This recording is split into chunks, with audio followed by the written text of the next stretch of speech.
Hello everyone, R S T are the prime number. मेरे पास 2 number हैं पी और क्यू जो कि पॉजिटिव इंटीजर हैं। उनका एलसीएम जो है वो आर स्क्वायर एस की पावर 4 और टी स्क्वायर थे।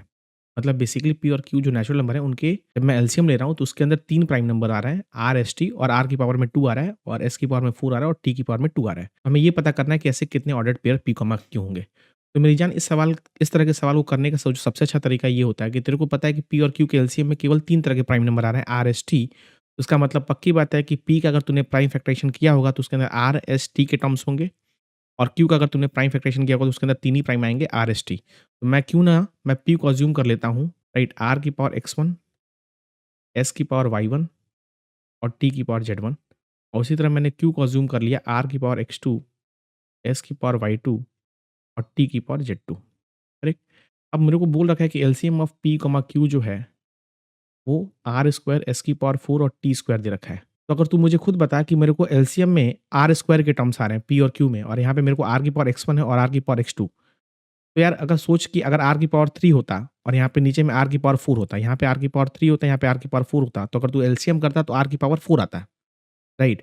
तो आज के डेट में अगर एलसीएम में आर स्क्वायर आया है, जो कि एक प्राइम नंबर का स्क्वायर है, तो अगर आर स्क्वायर तो पक्की बात है कि x1 x2 में जो मैक्सिमम हुआ होगा वो 2 हुआ होगा, राइट? करेक्ट और नॉट? ऐसे सोचो ना कि आर1 आर की पावर में अगर मान लो 1 होता पी में और क्यू में आर की पावर 2 होता, तब अगर एलसीएम लेते तो एलसीएम कितना आता? आर स्क्वायर आता, राइट ना? तो इससे मुझे ये पता चला कि मुझे तो मैक्सिमम ऑफ x1, x2 कितना लाना है? 2 लाना है।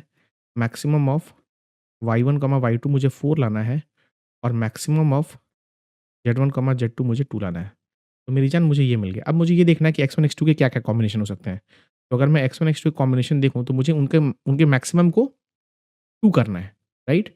राइट? तो x1, x2 की क्या-क्या वैल्यूज़ हो सकती है, बिकॉज़ x1, x2 तो पावर है, they are basically whole number power. तो क्या-क्या x1, x2 की पॉसिबिलिटी हो सकती है? 0 हो जाए, 2 हो जाए, 1 हो जाए, 2 हो जाए, 2 हो जाए, 2 हो जाए या फिर उल्टा हो जाए, 2 0 2 1, राइट? है ना? तो ये बेसिकली 5 केसेस बनेंगे यहाँ पे।